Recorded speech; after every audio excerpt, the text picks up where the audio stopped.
Hey everyone, and welcome back to my channel, Powerful Perspectives. I'm Brandon, and today I'd like to talk a little bit about the concept of sharing, and how it applies to really just like all different areas of life. When I say sharing, I mean things both like literal and physical, as well as more verbal, more emotional. Sharing things like, let's say, a piece of cake. Okay, let's say that you have a piece of cake in front of you, or a full cake. Let's say that you have a full cake in front of you, and you take a bite of this cake, and it's delicious, and you really, really love it, and you want to share it with other people, right? Then you share like a physical slice of that cake. Maybe it's a piece of news that you received, right? Something that you heard about from someone else, and you want to share that with someone. Maybe it is your favorite song.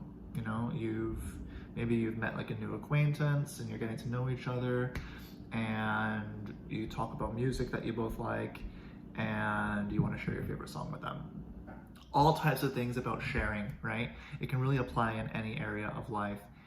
What I've been thinking about recently, and what I wanted to kind of talk about and share with you a little bit today, is some questions regarding motivation behind sharing. Because I think it's something that we do on a regular basis, right? Like we share, whether it's information, whether it's things that we find interesting, like news, or whether it's like personal like hobbies or interests that we share with other people, right? We share everything. We share our opinions about things, right? Especially in this current age of social media, where everything is just like exploding with different ways of sharing both information and opinions, thoughts, attitudes, perspectives. I mean, I'm here now on YouTube sharing my perspective, right? Like, case in point. So there's just so many different ways of sharing things, and we do it all the time, like on a daily basis, probably multiple times a day. We're sharing different things from our lives, from our experiences with different people around us. And what I think is that we often do so without considering a little bit more deeply why we are doing it. We don't look necessarily at these sharing instances as conscious choices.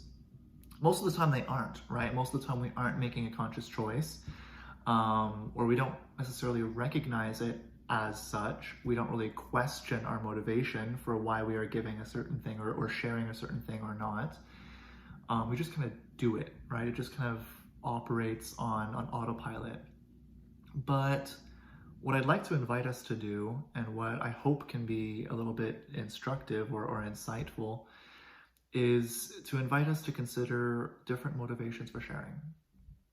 One motivation that we can have for sharing something is because we find it valuable. It makes us happy. It brings us something. It offers us something that we consider to be of great value. And we genuinely want other people to share that thing. So go back to the cake example, right? We can use any example. I might use a couple other ones in a minute here if I can think of some that are even more illustrative. But let's go back to the cake, right? You've just had this piece of cake. It's delicious, and you're really enjoying that piece of cake. One reason, one motivation for wanting to share that with other people, like if not necessarily your slice, maybe it is your slice, maybe you cut someone else, their own slice, but you give them a piece of that cake, right? One motivation can be, well, I'm enjoying it so much, I want them to enjoy it too. I want to share that experience. I want to share that explosion, of taste, that flavor. I want to share that positive experience with the other person, in the sense that I want them to have a similar experience, right? What I am enjoying and appreciating, I want others to be able to enjoy and appreciate as well, because I know through experience how great it is. And it's that experience, it's that joy, it's that knowledge that we want to share with someone else, not just hypothetically, not just like invite them to like kind of go on a thought experiment and just kind of imagine how it is for us, but we want them to have a similar experience as we are having because we know how great it is, right? It's one motivation. Another motivation, and this one I think goes maybe least understood or least questioned, least critically thought about, and that is that we share things with the motivation of being validated for how we feel about it. So go back to the cake example. Maybe I'm eating my piece of cake, I really like it, right? But maybe it's a combination of flavors that isn't necessarily the ordinary, right? The other day, I'll give an example. My family and I had a cake that was lemon raspberry. And it was interesting because I had never before had a lemon raspberry cake. It was kind of an interesting combination of flavors. My family really, really liked it. I enjoyed it as well. I would say there are other cakes maybe that I like other flavors that I enjoy more personally. The lemon raspberry, it was nice, wasn't my particular favorite. But take this as an example, right? Like maybe there's a specific type of cake that you really, really like, you're passionate about, like you think it's, you know, the cat's meow, you think it's the best thing since sliced bread, you know, like it's just revolutionary, you love it.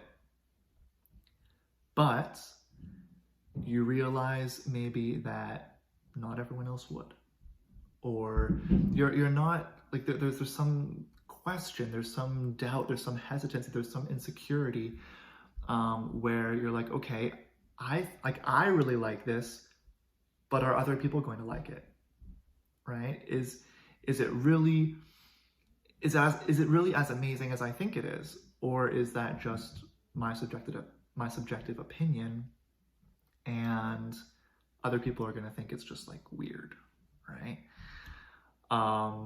That's a very real question, a very real fear sometimes.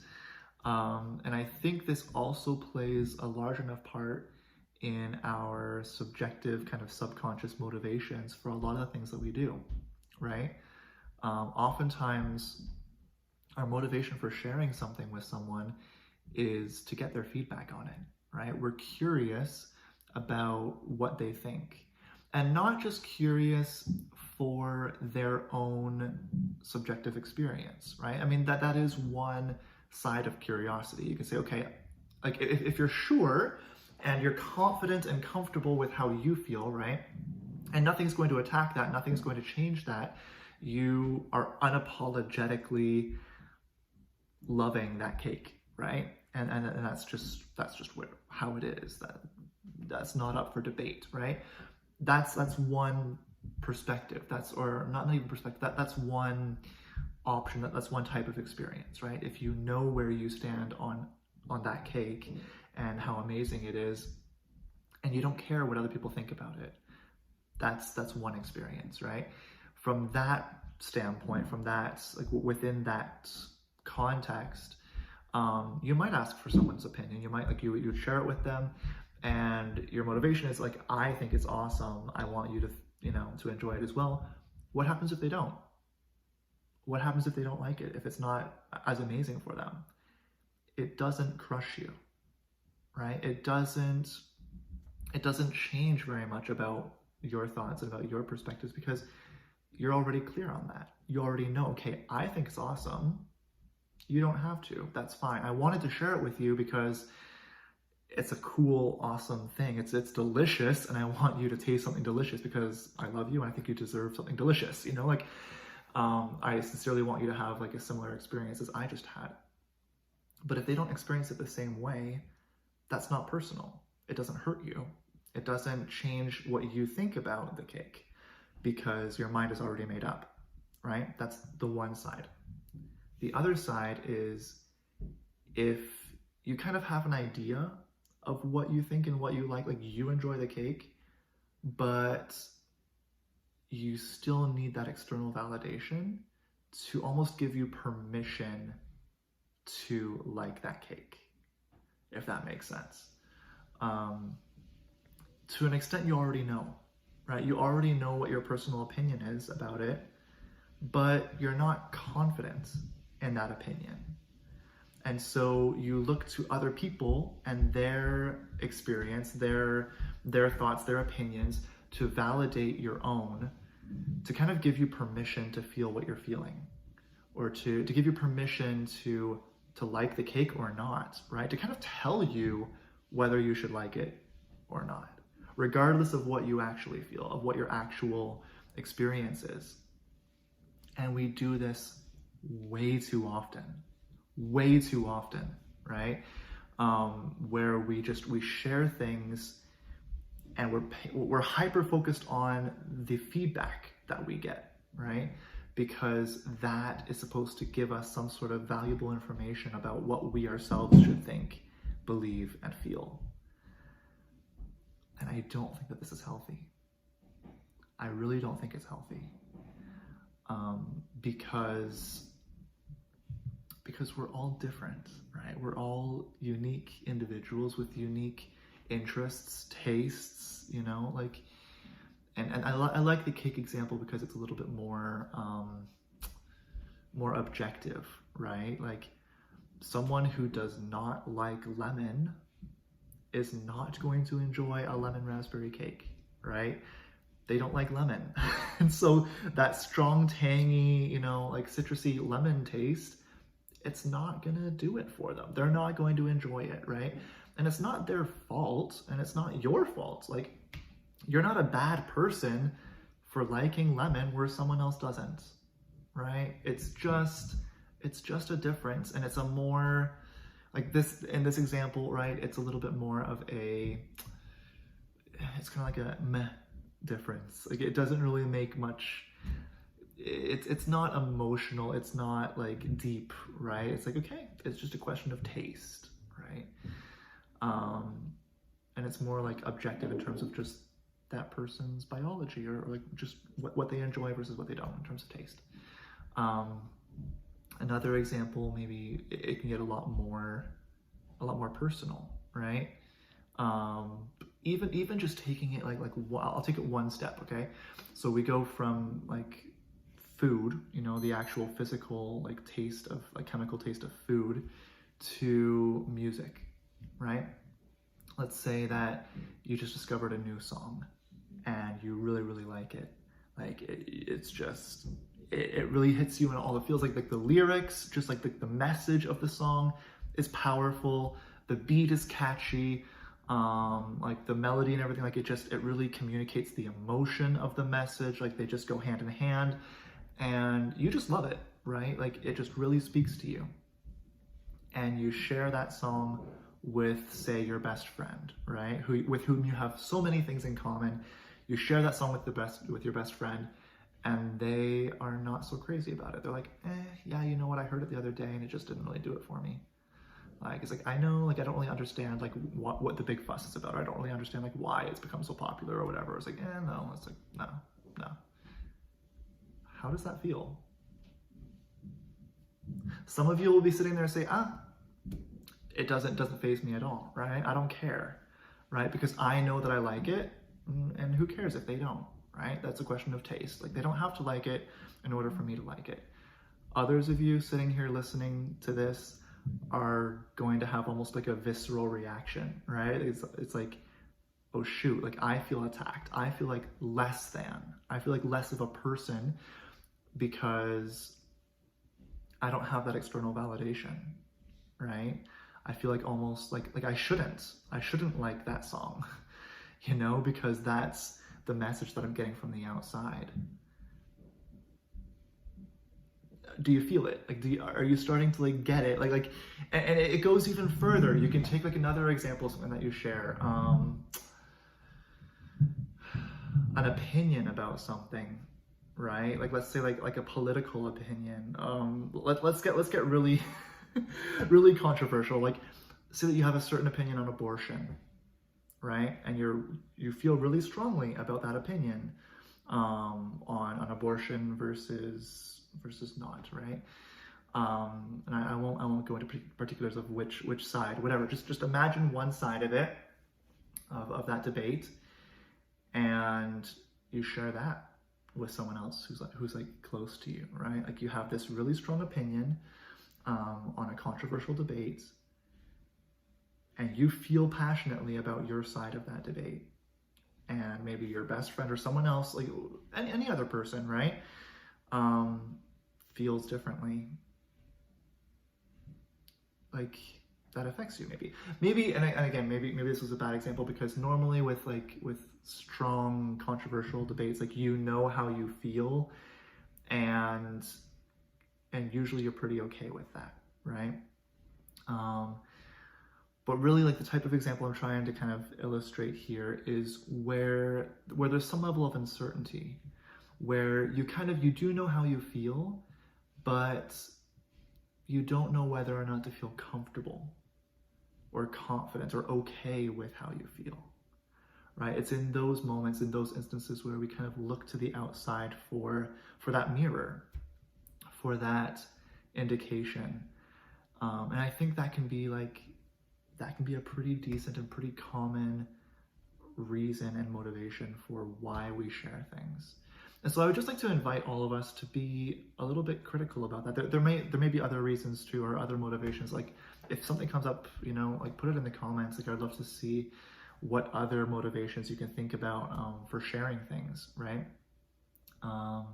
Sometimes we can share things because we think it might be a benefit to another person, even if we feel like we don't need it. It's like, oh yeah, that person could use that, right?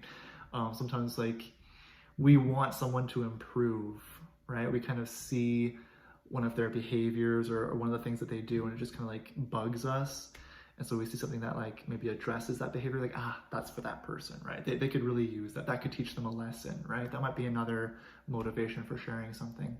But at least for right now, the purpose of this video is I really would like to focus in on this difference between sharing because you genuinely love something and you want to share that love of it with someone else, regardless of what they think about it, regardless of whether or not they agree with you.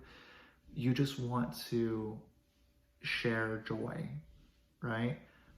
That's one side of it. And the other side is sharing because you need to be told whether it's valuable or not. Sharing because you need an echo chamber. You need some sort of validation, some sort of reaction, you need someone else to kind of appraise it in order for you to kind of have that permission or feel comfortable with your own feelings. And then you just kind of, you measure yourself and your feelings against that other person's rubric. And I would like to invite us all to be critical about this and to be careful with it. Super, super careful. Because as many people as there are on this planet, there are just as many different opinions, right? Different experiences, different life paths, different perspectives, different languages, different cultures, right? And that's fine.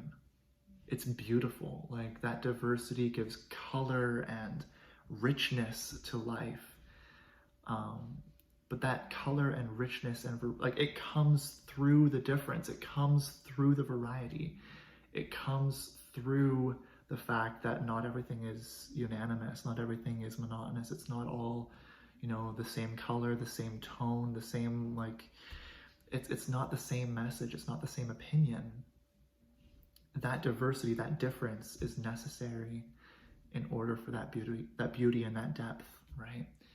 So I would just challenge us to kind of think about that, and to ask ourselves when we share something, the next time you share something, spontaneous, it could be a small thing or a large thing, it doesn't matter. The next time you share something with someone or you're about to, ask yourself, why am I sharing it? Am I sharing it because I know how valuable I think it is and I want to share that value with someone else? Or am I sharing it because I need them to tell me whether or not it's valuable. And if it's the second, I encourage you, I challenge you to wait.